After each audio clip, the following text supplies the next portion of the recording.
ആധുനിക കാലത്ത് മനുഷ്യർ അല്ലെങ്കിൽ ആധുനിക മനുഷ്യർ നേരിടുന്ന നിരവധി ജീവിതശൈലി രോഗങ്ങളിൽ ഒന്നാണ് പൊണ്ണത്തടി എന്ന് പറയുന്നത്. ഇപ്പോൾ ഞാനടക്കമുള്ള വലിയൊരു വിഭാഗം സമൂഹത്തിന് മുന്നിൽ വലിയ ചോദ്യചിഹ്നമായി മാറുന്നതും ഈ പൊണ്ണത്തടി അല്ലെങ്കിൽ അതിൻ്റെ പരിഹാരങ്ങൾ അത്തരം കാര്യങ്ങളെക്കുറിച്ചുള്ള ചിന്തകൾ ഒക്കെ അതിൻ്റെ പേരിലാണ്. പലർക്കും പൊണ്ണത്തടി ഉള്ളവർ സമൂഹത്തിലൊരു കൗതുക വസ്തുവായിട്ടും മാറാറുണ്ട്. അപകർഷതാബോധം ഏറ്റവും കൂടുതൽ ഉണ്ടാകുന്നത് ഈ തടിയുള്ളവരിലാണ് എന്ന ചില പ്രചാരങ്ങളുമുണ്ട്. അത് ചിലർക്ക് വാസ്തവമാണ്. എന്നിരുന്നാലും ചിലർക്ക് ഈ പൊണ്ണത്തടി ഒരു അലങ്കാരമായി കൊണ്ടു നടക്കുന്നവരുമുണ്ട്. ചിലർ അത് ഒരു ആഢ്യത്വത്തിൻ്റെ പ്രതീകമായിട്ടാണ് മുൻകാലങ്ങളിൽ ഈ വണ്ണമുള്ളതൊക്കെ കരുതിയിരുന്നത്. പക്ഷെ പിന്നീട് കാലം മാറി, നമ്മൾ ജീവിത രീതികൾ മാറി. ഇപ്പോൾ നമ്മൾ കൂടുതലായിട്ടും ചിന്തിക്കുന്നത് നമ്മുടെ ആരോഗ്യ കാര്യങ്ങളെക്കുറിച്ച് ഒക്കെയാണ്. അല്ലെങ്കിൽ നമ്മുടെ ശരീരത്തിൻ്റെ അവസ്ഥ, അതിൻ്റെ കാഴ്ചയിൽ അതിൻ്റെ ആകാര ഭംഗി ആധുനിക കാലത്ത് വളരെ നിർണായക ഒരു സംഗതി തന്നെയാണ്. പലരും ഈ നേരത്തെ പറഞ്ഞ പോലെ ഈ അപകർഷതാബോധത്തിൻ്റെയൊക്കെ പിന്നിൽ പോകുന്നതിൻ്റെ മുഖ്യ കാരണം നേരത്തെ പറഞ്ഞ ഈ ആകാര ഭംഗി അല്ലെങ്കിൽ മറ്റുള്ളവരുടെ കളിയാക്കൽ അത്തരം പ്രശ്നങ്ങൾ മൂലം ആണെന്നുള്ളതാണ് വ്യക്തമാണ്. ഇനി ചിലർക്ക് ഈ തടി വെക്കുന്നത് ചില ഹോർമോൺ ഇംബാലൻസുകൾ, ഹോർമോണുകളുടെ വ്യതിയാനങ്ങളെ തുടർന്ന് ചിലർക്ക് തടി വെക്കുകയും ചിലർക്ക് തടി കുറയുകയൊക്കെ ചെയ്യാറുണ്ട്. പ്രത്യേകിച്ച് ഈ തൈറോയിഡ് പോലെയുള്ള പ്രശ്നങ്ങളുള്ളവർക്ക് അമിതമായി വണ്ണം വയ്ക്കുന്നു എന്നുള്ള ചില ശാസ്ത്രീയ നിഗമനങ്ങളൊക്കെ ഉണ്ട്. അതേപോലെ തന്നെ ചില മരുന്നുകൾ കഴിക്കുമ്പോൾ ചില ഹോർമോണുകൾ നമ്മുടെ ശരീരത്തിൽ അധികമായി ഉൽപ്പാദിപ്പിക്കപ്പെടുകയും അതിൻ്റെ ഫലമായി, അതായത് ഈ സ്റ്റിറോയിഡുകൾ അധികമുള്ള മരുന്നുകൾ നമ്മൾ ചില രോഗാവസ്ഥയിൽ കഴിക്കേണ്ടി വരുമ്പോൾ അത് അമിതമായ വണ്ണം വയ്ക്കുന്നതിന് കാരണമാകാറുണ്ട് എന്നുള്ള റിപ്പോർട്ടുകൾ വരുന്നു. അതേപോലെ നമ്മുടെ ഭക്ഷണ രീതി അതൊരു നിർണായക ഘടകമാണ്. അമിതമായി കൊഴുപ്പുകളടങ്ങിയ ഭക്ഷണം, അതായത് ബേക്കറി പലഹാരങ്ങൾ, ഇതെല്ലാം ധാരാളമായി കഴിക്കുന്നവർ, ധാരാളമായി മധുരം കഴിക്കുന്നവരൊക്കെ ഈ അമിതമായി വണ്ണം വെക്കുന്നതിൻ്റെ ഇരകളായി തീരുന്നു എന്നുള്ളതാണ് പുതിയ രീതിയിലെ പഠനങ്ങൾ തെളിയിക്കുന്നത്. ഇപ്പോൾ നമ്മുടെ കുട്ടികൾ, സ്കൂളുകളിൽ പഠിക്കുന്ന കുട്ടികൾ ഏറിയ പങ്കും ഈ പൊണ്ണത്തടിയുടെ ഇരകളാകുന്നു എന്നുള്ള റിപ്പോർട്ടുകൾ വരുന്നു. പ്രധാനമായും അതിന് പല കാരണങ്ങൾ പറയുന്നു. ഒന്ന്, പ്രധാനമായും നമ്മുടെ ആഹാര ശൈലിയിലുള്ള മാറ്റങ്ങൾ തന്നെയാണ്. അതായത് ധാരാളമായി എണ്ണകൾ, കൊഴുപ്പുകൾ അടങ്ങിയ ഭക്ഷണം ധാരാളമായി കുട്ടികൾ കഴിക്കുന്നു എന്നുള്ളതാണ്. അതായത് ഈ ബേക്കറി ഉൽപ്പന്നങ്ങൾ, പിസ്സ പോലെയുള്ള ഉൽപ്പന്നങ്ങൾ ധാരാളമായി കഴിക്കുന്നതിൻ്റെ പ്രശ്നങ്ങൾ ഉണ്ടാകുന്നു. അതേപോലെ തന്നെ നമ്മൾ ധാരാളമായി മാംസാഹാരങ്ങൾ, അതായത് റെഡ് മീറ്റ്, ചുവന്ന മാംസം, അതായത് ഈ പോത്തിറച്ചി പോലെയുള്ള, മാട്ടിറച്ചി പോലെയുള്ള സംഗതികൾ, അത് ധാരാളമായി നമ്മൾ കഴിക്കുന്നതും ഈ ധാരാളം കൊഴുപ്പ് ശരീരത്തിൽ അടിഞ്ഞുകൂടുന്നതിന് കാരണമാകുന്നു. എന്നാൽ അതിന് ആനുപാതികമായ വ്യായാമം ഇല്ലാത്തതാണ് കുട്ടികൾക്ക് പൊണ്ണത്തടി ഉണ്ടാകാനുള്ള പ്രധാന കാരണമായി ചൂണ്ടിക്കാണിക്കുന്നത്. മിക്ക വിദ്യാലയങ്ങളിലും ഇപ്പോൾ കളിസ്ഥലങ്ങൾ വളരെ കുറവാണ്. കുട്ടികളടക്കമുള്ളവർ കൂടുതലും ഇൻഡോർ ഗെയിംസുകളിൽ, അതായത് ഒരു മുറിക്കകത്തുള്ള വിനോദങ്ങളിൽ മാത്രം അല്ലെങ്കിൽ അത്തരം കായിക ഇനങ്ങളിൽ മാത്രം ഏർപ്പെടുന്ന രീതിയിൽ നമ്മുടെ വിദ്യാലയങ്ങൾ ചുരുങ്ങുന്നു, പരിമിതപ്പെടുന്നു എന്നുള്ള സൂചനകൾ വരുന്നു. അതായത് മുൻകാലങ്ങളിൽ വിദ്യാലയങ്ങളിൽ വലിയ മൈതാനങ്ങൾ ഉണ്ടായിരുന്നു. അവിടെയെല്ലാം കുട്ടികൾ കായിക ഇനങ്ങളിൽ ഏർപ്പെടുന്നു, ഓടുന്നു, ചാടുന്നു, അതേപോലുള്ള കാര്യങ്ങളൊക്കെ ചെയ്തിരുന്നത് ഇന്ന് ചില ഒത്തുകൂടിയിരുന്നുള്ള ചില കളികളിൽ മാത്രമായി ഒതുങ്ങിപ്പോകുന്നു എന്നുള്ള സാഹചര്യമുണ്ട്.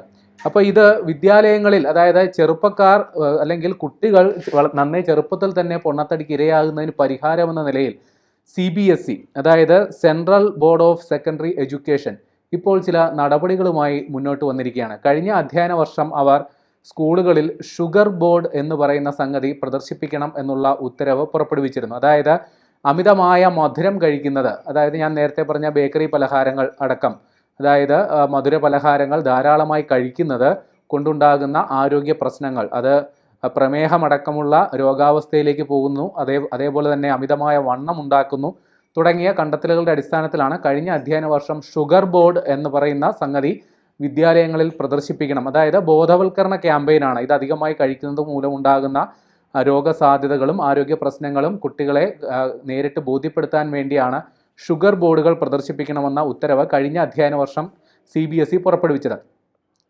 ഈ അധ്യയന വർഷം പുതിയ ഒരു നിർദ്ദേശം കൂടി ഈ ഷുഗർ ബോർഡിനോടൊപ്പം തന്നെ ഓയിൽ ബോർഡുകൾ കൂടി പ്രദർശിപ്പിക്കാനും CBSE നിർദ്ദേശം നൽകിയിരിക്കുകയാണ്.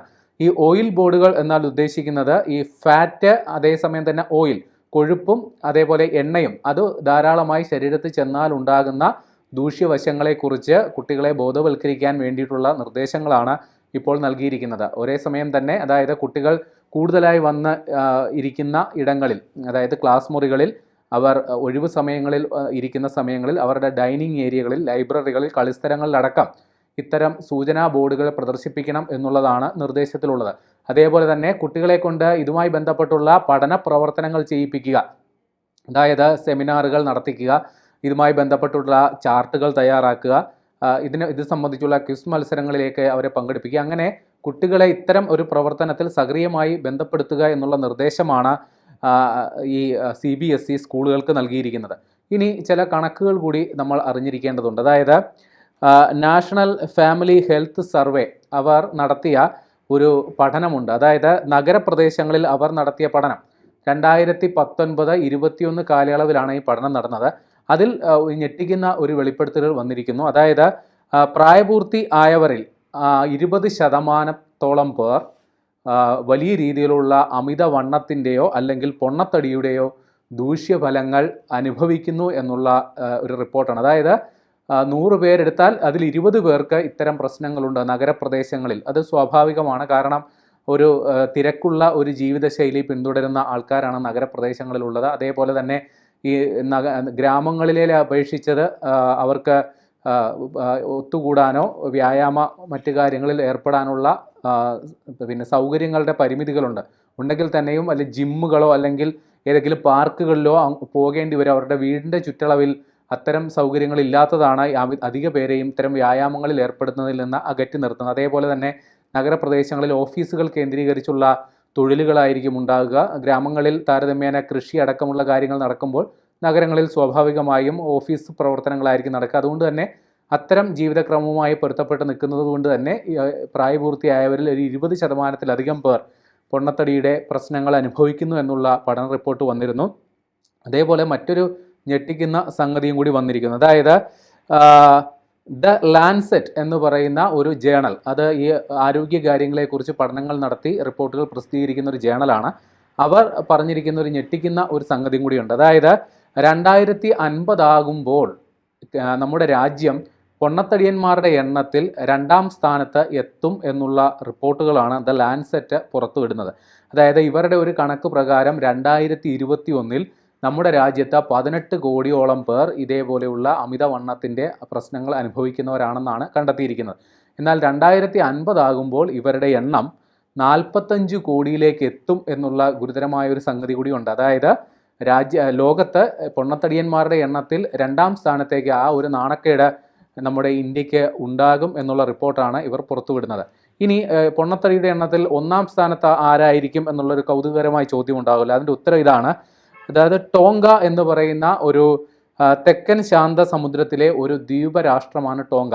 അവിടെ ഏതാണ്ട് 71.7% പേരും, അതായത് ഏറിയ പങ്കും അവിടെ ഉള്ളവർ ഇതേപോലെ അമിതവണ്ണം ഉള്ളവരാണ് എന്നുള്ളതാണ്. അത് അവരുടെ ജനിതകമായ ഒരു ശാരീരിക പ്രത്യേകതകൾ കൊണ്ടുകൂടിയാണ് അത്തരത്തിൽ ഉള്ള അമിതവണ്ണത്തിൻ്റെ പ്രശ്നങ്ങളുള്ളവർ. എന്നാൽ ആ ഒരു നിലയിലേക്ക് ജനിതകമായ പ്രശ്നങ്ങൾ ഇല്ലാതിരുന്നിട്ട് കൂടി നമ്മൾ നമ്മുടെ ജീവിതശൈലിയുടെ ഭാഗമായി അല്ലെങ്കിൽ വ്യായാമക്കുറവ് മൂലം നമ്മളും ഇത്തരത്തിൽ പൊണ്ണത്തടിയന്മാരുടെ ഒരു വലിയൊരു രാജ്യമായി മാറാൻ പോകുന്നു എന്നുള്ള ഒരു ദുസ്സൂചനയും ഇവിടെയുണ്ട്. അപ്പോൾ നിലവിൽ നമ്മുടെ CBSE സ്കൂളുകളിൽ ഇത്തരത്തിൽ ഒരു നിർദ്ദേശം വന്നത്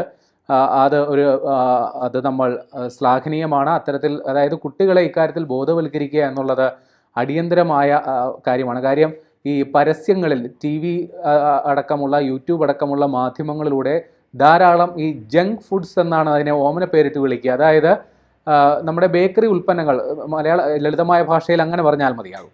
അപ്പോൾ ഇത്തരത്തിലുള്ള ഉൽപ്പന്നങ്ങൾ അതിൻ്റെ വർണ്ണശബളത കൊണ്ട് മാത്രം കുട്ടികളെ വല്ലാതെ അങ്ങ് ആകർഷിക്കുന്ന ഒരു സംഗതി ഉണ്ട് എന്നുള്ളതാണ് വാസ്തവം.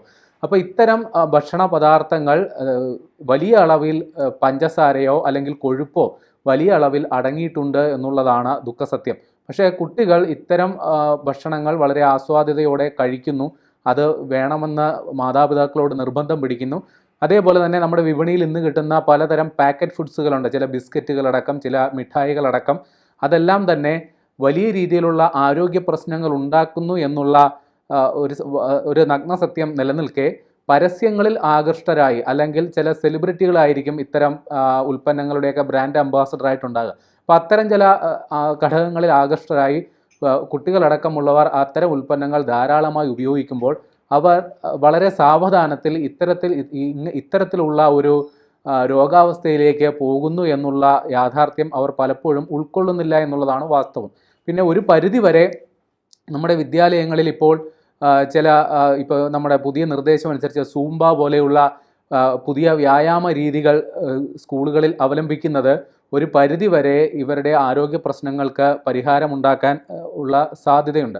പിന്നെ ഞാൻ നേരത്തെ പറഞ്ഞ പോലെയുള്ള കുട്ടികൾ ഇത്തരത്തിൽ ഉള്ള ഭക്ഷണം ധാരാളമായി കഴിക്കുന്നു. അവർക്ക് കായികപരമായി വിനോദങ്ങളിൽ ഏർപ്പെടാനുള്ള അവസരം ലഭിക്കാത്തതിലൂടെ അവർ വലിയ രീതിയിലുള്ള ക്ഷീണത്തിലേക്കും ആലസ്യത്തിലേക്കും പോകുന്നു എന്നുള്ള ഗുരുതരമായ സാഹചര്യവും കൂടിയുണ്ട്. അതായത് പഠന വൈകല്യങ്ങൾ ഉണ്ടാകുന്നു, സദാസമയവും ഉറക്കം തൂങ്ങിയതുപോലെ. കാരണം അവരുടെ ശരീരത്തിൻ്റെ കുഴപ്പം കൊണ്ടുണ്ടാകുന്ന പ്രശ്നം, ഊർജ്ജസ്വലത ഇല്ലാത്ത ഒരു വിഭാഗമായി കുട്ടികളടക്കമുള്ളവർ മാറുന്നു. അതെല്ലാം ഈ പൊണ്ണത്തടി അല്ലെങ്കിൽ ഇത്തരത്തിലുള്ള ആഹാര രീതികൾ പിന്തുടരുന്നത് കൊണ്ടുള്ള ദൂഷ്യവശങ്ങളായിട്ടാണ് കരുതേണ്ടത്. അപ്പോൾ ഇത്തരം കാര്യങ്ങളെക്കുറിച്ച് കൃത്യമായി ബോധവൽക്കരണം നടത്തുക.